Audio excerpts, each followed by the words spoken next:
시작. 미련한 자의 귀에 말하지 말지니 이는 그가 내 지혜로운 말을 없인 여길 것임이니라. 예측의석을 옮기지 말며 그 아들의 밭을 침범하지 말지어다. 대저 그들의 구속자는 강하시니 그가 너를 대적하여 그들의 원한을 풀어주시리라. 훈계에 착심하며 지식의 말씀에 귀를 기울이라. 아이를 훈계하지 아니하려고 하지 말라. 채찍으로 그를 때릴지라도 그가 죽지 아니하리라. 내가 그를 채찍으로 때리면 그의 영혼을 소홀에서 구원하리라. 내 아들아, 만일 내 마음이 지혜로우면 낫고 내 마음이 즐겁고 만일 내 입술이 정직을 말하면 내 속이 유쾌하리라. 아멘. 9절에 보니까 미련한 자의 귀에 말하지 말지니 이는 그가 내 지혜로운 말을 업신여길 것임이니라. 그래요. 미련한 자의 귀에다가 말하지 말라는 것입니다. 왜 그렇습니까? 미련한 자의 특징이 남의 말을 듣지 않는 것이죠. 미련한 사람일수록 남의 말을 듣지 않습니다. 항상 고집을 내세우고 자기의 생각과 말이 옳다고 주장합니다. 그래서 거기다가 자꾸 그냥 이야기하려고 그러고 당신 틀렸다, 이래야 된다, 그러다 그렇게 하면 무슨 낭패를 당할지 모릅니다. 그러면 왜 미련한 자가 남의 말을 듣지 않을까요? 우리 생각이 미련하니까 더 남의 말을 들어야 되지 않겠어요? 미련하니까, 모르니까. 근데 미련할수록 남의 말을 듣지 않는다. 그 이유가 뭡니까? 교만하기 때문입니다. 교만하기 때문에 남의 말을 안 듣는 것입니다. 그런데 시편 14편 1절에 보니까 어리석은 자는 그 마음에 이르기를 하나님이 없다 하도다. 어리석은 자, 미련한 자는 마음에 이르기를 하나님이 없다 그런다. 그러니까 사람들이 왜 하나님이 없다 그러느냐? 그러면서 하나님의 말씀을 듣지 않느냐? 어리석어서 미련해서 그렇고. 왜 미련하냐? 교만하기 때문에. 인간들이 얼마나 교만한지 하나님 생각보다 자기 생각이 옳다는 것입니다. 이 말이 됩니까? 하나님 생각보다 내 생각이 옳다. 이게 말이 안 되죠. 그 정도로 인간이 교만하고 또 어리석다는 거예요. 교만한 데다가 어리석어요. 근데 우리도 여러분 하나님 말씀을 우리가 그렇게 듣지만 하나님 말씀에 순종하기보다는 내 생각에 사로잡혀서 살아갈 때가 얼마나 많습니까? 그러니까 우리가 그렇게 교만하고 어리석은 것입니다. 하나님 말씀은 이렇게 이야기하는데 우리는 순종을 하지 않습니다. 그래서 하나님 어떻게 하십니까? 오늘 본문에 보니까 미련한 자에게 말하지 말아라. 이는 그가 네 지혜로운 말을 업신여길 것입니다. 왜? 하나님 말씀을 우리는 업신여겨요. 듣지도 않고 잘. 그렇게 하나님 말씀을 듣는데 순종을 안 하지 않습니까? 그래서 하나님은 우리에게 말씀을 안 하고 그냥 포기하고 내버려 두십니까? 그렇지 않죠. 여기는 말하지 말라고 그러는데 하나님은 계속해서 종들을 보내서 말씀하시고 그래도 안 되니까 어떻게 합니까? 사람이 되어 직접 우리를 찾아오셔서 우리에게 말씀하셨지 않습니까? 그래서 예수님이 오셔서 직접 오셔서 말씀을 하니까 또 예수님의 말을 안 듣고 인간들이 예수님을 죽이더라는 거예요. 십자가에 못 박아 죽이더라고요. 그런데도 예수님은 또 죽으셨는데도 부활하셔서 성령으로 또 우리 찾아오시네요. 성령으로. 그 말은 우리가 하나님 말씀을 그렇게 안 듣고 하나님을 모욕하고 뺨 때리고 죽이지만 그런데도 그렇게 하나님 우리한테 수모를 겪고 낭패를 당하면서도 우리를 포기하지 않으시고 계속해서 우리를 찾아오셔서 가르치시고 깨우치시고 눈과 귀를 여셔서 짐승보다 더 미련하고 어리석은 우리를 이제 깨우치셔서 하나님의 음성을 듣고 하나님의 마음을 품은 하나님의 자녀로 만들어 가신다. 그래서 이사야서 1장에 보면 하나님 탄식하시죠. 하늘이여 들으라 땅이여 귀를 기울이라 내가 자식을 양육하였거늘 그들이 나를 다 배반하였도다. 소는 그 주인을 알고 나귀는 그 주인의 구유를 알지만 내 백성은 나를 모른다. 그러면서 탄식합니다. 그런데도 짐승보다 못한 우리를 하나님은 포기하지 않으시고 온갖 모욕을 당하면서 우리한테 계속 우리를 가르치시고 깨우쳐서 우리를 변화시키고 마시더라. 자, 그러면 이제 하나님은 하나님의 음성을 듣고 하나님의 마음을 품은 우리를 또 교만하고 어리석어서 하나님 말씀을 절대 안 듣는 그런 자들에게 우리를 이제 보내시는 것입니다. 우리를. 그래서 이사야서 6장에 보면 하나님께서 내가 누구를 보내며 누가 우리를 위하여 갈고 좀 미련하고 교만해서 말을 안 듣는 저자들에게 누가 갈고 이사야 선지자가 내가 여기 있나이다 나를 보내소서. 그러니까 하나님께서 그래 그러면 네가 가가지고 저 사람들에게 이야기하기를 너희가 지금 듣고 있지만 깨닫지 못하고 있고 보고 있지만 알지 못하고 있다. 그러니 좀 정신 차리라. 그렇게 전하라고 그러죠. 그래서 예수님의 제자들과 사도 바울도 나중에 성령이 임하고 깨닫게 되니까 하나님의 음성을 듣게 되니까 또 보냄을 받는 것입니다. 그래서 가서 복음을 전하다가 전하니 또 안 들어요. 그냥 듣지도 않고 박해하고 사도 바울은 가는 데마다 미움을 받고 박해를 당하지 않습니다. 짐승보다 더 어리석은 인간들한테. 그래서 다 예수님의 제자들이 순교하고 다 순교하고 사도 바울도 그렇게 핍박받고 박해받다가 나중에 사도 바울도 순교했다고 전해지지 않습니까? 그러면 여러분 우리도 여러분 그런 자들에게 보냄을 받는 것입니다. 그래서 사람들이 다 하나님 말씀 전해도 듣지 않고 자기 생각이 하나님 생각보다 옳다고 그러고 그런 사람들을 볼 때마다 우리는 내가 저랬지 그리고 지금도 내가 저럴 때가 너무 많지 저게 내 모습이지 하고 여러분 내 모습을 돌아보고 우리는 더 겸손해지 더 낮은 곳으로 내려가야 돼요. 그리고 9절에 보니까 미련한 자의 귀에 9절 했고 10절 옛 지계석을 옮기지 말며 고아들의 밭을 침범하지 말지어다. 옛 지계석을 옮기지 말며 이건 앞에서 살펴봤죠. 지계석 우리가 하나님과 우리 사이에 지계석을 옮기면 안 됩니다. 우리가 하나님의 영역을 침범하면 안 됩니다. 늘 하나님 앞에서 우리는 피조물로서의 우리의 위치, 역할, 종으로서의 위치, 역할을 지켜야 돼요. 그래야 우리가 사람과의 관계에서도 지계석을 옮기지 않게 됩니다. 다른 사람을 무시하고 업신여기지 않게 돼요. 그래서 지계석을, 근데 하나님과의 우리가 지계석을 옮기게 되면 어떻게 되느냐? 고아들의 밭을 침범하지 말지어다. 고아들, 제일 약자 아닙니까? 우리가 볼 때 만만하다고 싶은 사람, 그런 사람들을 우리는 무시하고 업신여기고 함부로 돼요. 뭐 힘있고 그런 사람 우리가 잘 안 합니다. 그러나 내가 볼 때 만만하다고 싶은 사람을 우리는 약자를 무시하고 업신여기고 조롱하고 비웃고 욕합니다. 왜 그렇다고요? 하나님과의 그 지계석을 옮겼기 때문에 하나님의 영역을 침범하고 있는 영역을. 그러나 여러분 하나님은 고아의 아버지이시고 가부의 재판장이시라 그러죠.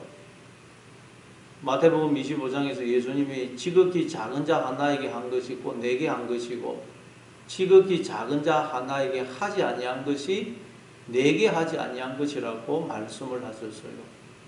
여러분 우리는 내가 볼 때 만만하다고 싶은 사람, 약자라고 싶은 사람 무시하고 업신여기면 그건 하나님께 그렇게 하는 것임을 알아야 돼요. 우리가 얼마나 함부로 말을 합니까? 아이고 저 인간도 아니다 뭐 그런 말을 하면 안 된다는 거예요. 왜요? 우리가 죄인 중에 있겠는데 무슨 한 말을 했겠어요? 그래서 앞에서도 또 보면 예수님이 뭐라고 했습니까? 우리가 또 하나님 앞에서 사도 바울은 자기의 하나님과의 지계석을 딱 깨닫고 나니까 사도 바울은 뭐라고 그래요? 나는 성도들 중에, 에베소서 3장 8절에 보면 사도 바울은 나는 성도들 중에서 가장 작은 자보다 더 작은 자다 그러죠. 성도들 중에서 가장 작은 자보다 더 작은 자구나. 그걸 깨달아요. 그러니까 내가 가장 작고 미련하고 비천한 자더라. 그러니까 여러분 누구를 함부로 무시하고 없인 적이 있어요. 내가 보니까 죄인 중에 계셨는데 내가 누구를 정죄하고 비난할 수가 있겠어요. 그래서 하나님 앞에서 내 모습을 깨달으면 우리는 절대 누구를 업신여기고 또 뭐 조롱하고 정죄하고 비난할 수가 없다는 것입니다. 하나님 앞에서 내 모습을 모르니까 하나님과 내 사이에 지계석을 옮겨버렸기 때문에 우리가 다른 사람과의 관계에서도 자꾸 지계석을 옮긴다는 것입니다. 그리고 11절에 보니까 대적 그들의 구속자는 강하시니 그가 너를 대적하여 그들의 원한을 풀어주시리라. 그들의 구속자, 고엘이라는 기업 물을 자, 룻기에서 보면 기업 물을 자가 나오죠. 고엘, 구속자가 똑같은 하나님이 모든 인간의 기업 물을 자, 구속자, 아버지가 되십니다. 그분은 하나님은 강하신 분입니다. 그가 너를 대적하여 그들의 원한을 풀어주시리라. 그래서 앞에서 잠언서 14장 31절에 보니까 뭐라고 말합니까? 14장 31절에 보면 가난한 사람을 학대하는 자는 그를 지으신 이를 멸시하는 자요 궁핍한 사람을 불쌍히 여긴 자는 주를 경외하는 자니라. 힘없고 가난한 사람들을 학대하는 건 하나님을 멸시하는 것이고, 그러나 궁핍한 사람을 불쌍히 여기는 사람은 하나님을 경외하는 사람이다. 그렇게 이야기를 하죠. 또 잠언서 17장 17절에도 보면 17절 아닌가? 이건 그냥 너무 기억이 안 나서. 그러면 여러분, 하나님을 우리가 가난하다고 무시하면 하나님을 우리는 무시하는 거예요. 그래서 우리는 어떻게 해야 되겠어요? 살아갈 때 내가 손해를 당하는 것이 낫고, 내가 억울함을 당하는 것이 낫고, 내가 욕 듣는 것이 낫지, 다른 사람 손해 주고 다른 사람 상처 주고 억울함을 당하게 해서는 안 된다는 거예요. 왜냐하면 하나님은 우리가 행한 대로 보응하십니다. 잘못하면 반드시 하나님 징계하세요. 그래서 내가 욕 듣고 억울함 당하는 것이 낫지, 내가 다른 사람 욕하고 억울함 당하게 하고 상처 좀 반드시 하나님 날 가만히 안 두신다는 거예요. 징계하십니다. 그래서 우리는 절대 여러분 그냥 억울함을 당하고 상처받고 욕 듣고 하나님 다 아시니까 그게 나타나는 거예요. 원수 갚는 것이 내게 있으니 내가 갚을 것이다. 그러니 너는 원수가 줄이거든 먹이고 목마르거든 마시게 하라. 그렇게 말씀하시죠. 그래서 예수님은 어떻게 하셨어요? 베드로전서 2장 22절에 보니까 그는 죄를 범하지 아니하시며 그 입에 거짓도 없으시며 욕을 당하시되 맞대어 욕하지 아니하시고 고난을 당하시되 위협하지 아니하시고 오직 공의로 심판하시는 이에게 부탁하시며. 아무 잘못이 없었어요, 예수님. 그런데도 사람들이 하나님이신 예수님한테 온갖 욕을 다 하고 조롱하고 뺨 때리고 침 뱉고 할 때 어떻게 했어요? 인간들이 피조물이. 그런데도 하나님, 예수님은 한마디도 맞대어 욕 안 하시고 고난을 당하시되 위협하지 않으시고 하나님께 다 맡기시는. 여러분 절대 같이 욕하고 억울한 다른 사람 욕하고 비난하고 그러지 마시고 차라리 욕을 듣고 상처받고 억울함 당하시는 여러분 되시기를. 그럼 하나님 갚아주십니다. 12절에 보니까 훈계에 착심하며 지식의 말씀에 귀를 기울이라. 훈계에 착심해라. 훈계, 착심해라. 마음을 두라는 말이죠. 착심. 훈계. 나는 하나님으로부터 지금 훈계를 받고 있다. 양육을 받고 있다. 하나님이 나를 자녀로 양육하고 계시다.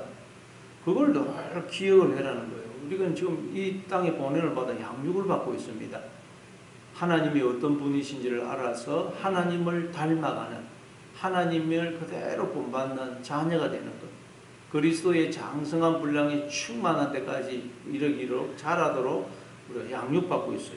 그걸 늘 기억해라는 거예요. 그래서 우리가 양육받으니까 부모가 자녀들 보고 있다 잘못하면 야단치고 또 잘못하면 채찍도 들지 않습니까? 하나님 나를 다 양육하고 계신다. 그래서 우리가 하나님을 본받게 되면 우리는 하나님 나라를 상속받게 되고 하나님의 신성한 성품에 참여하게 됩니다. 그래서 지식의 말씀에 귀를 기울이라. 지식의 말씀은 하나님이 어떤 분이신지를 알게 하는 지식.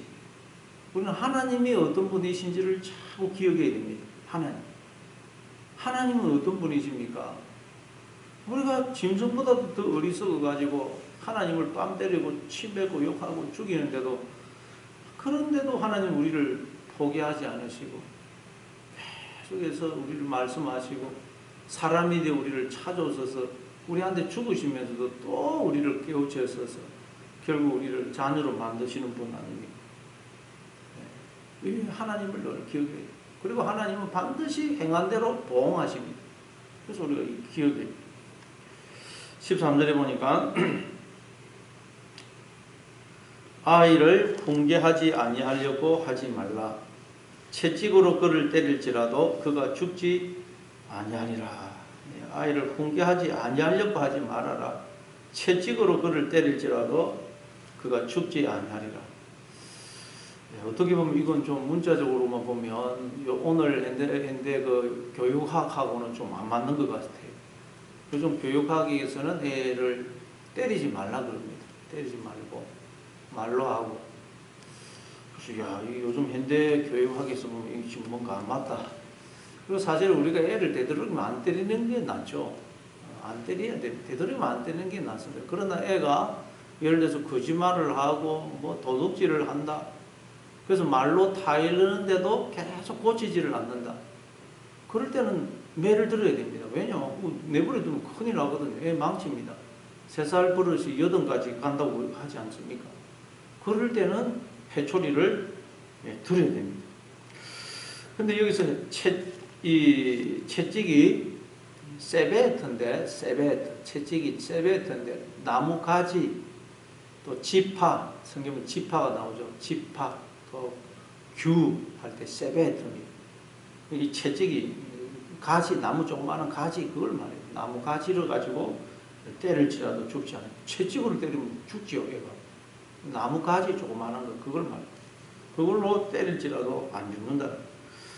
사무엘 하 7장 14절에 보면 나는 그에게 아버지가 되고 그는 내게 아들이 되리니 그가 만일 죄를 범하면 내가 사람의 매와 인생 채찍으로 징계하려니와. 하나님은 우리 아버지이시고 우리는 하나님의 자녀이기 때문에 우리가 범죄하면 하나님께서 사람 막대기와 인생 채찍으로 우리를 때리실 것이라고 해요.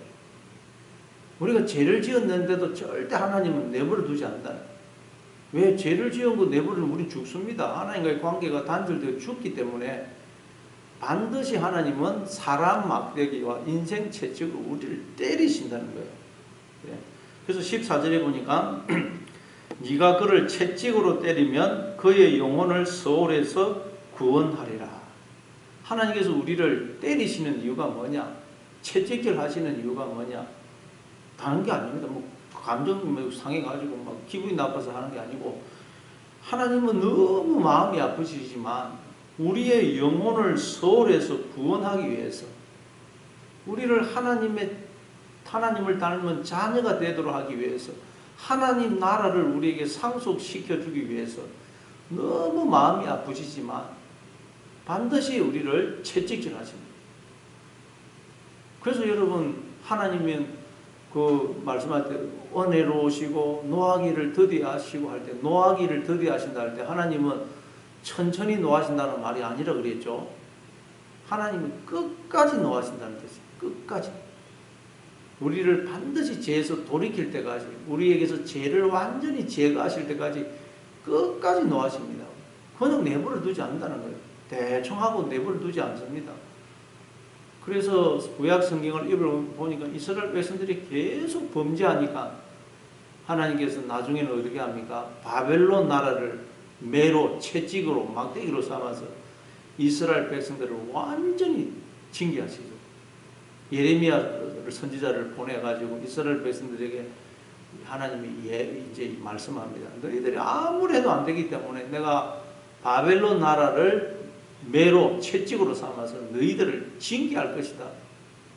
그래서 바벨론 나라에서 쳐들어와가지고 온 유다 나라가 쑥대밭이 되고 성전은 완전히 무너지고 수많은 사람들이 죽고 불타고 남은 사람들은 포로로 끌려가요. 와, 그거 읽어보면 뒤에 구약성 읽어보면 하나님이 너무 잔인하시다 싶어요. 야, 그 이스라엘 백성들이 바벨론 나라에 완전히 그냥 막 쑥대밭이 됩니다. 야, 하나님 너무 잔인하시다. 그리고 하나님 백성들이 좀 잘못했다고 해서 왜 그렇게 이방민족, 그렇게 잔인하고 하나님 알지 못하는 이방민족을 들어서 수모를 주고 죽게 할 수 있느냐, 그런 생각이 들어요. 그런데 그 예레미야서를 읽어보면 하나님이 계속 통곡하십니다. 그거 보면 예레미야가 통곡하는지 하나님이 통곡하는지 잘 구분이 안 돼요. 계속 통곡이 나오는데 이게 지금 예레미야의 통곡인지 하나님의 통곡인지, 그러니까 하나님께서 예레미야 선지자를 통해서 통곡하시는 거예요. 우리를 채찍으로 때리시면서 너무 마음이 아파서 통곡하십니다. 통곡하시지만 우리를 고치기 위해서 내버려두면 죽으니까 채찍질 하세요. 채찍질. 이분이 우리 하나님이세요. 그래서 이사야서 예레미야 보면 예레미야 24장에 보면 예레미야 24장에 4장 4절에 보면 여호와의 말씀이 때 내게 임하니라. 이르시되 이스라엘의 하나님 여호와께서 이와 같이 말씀하시니라.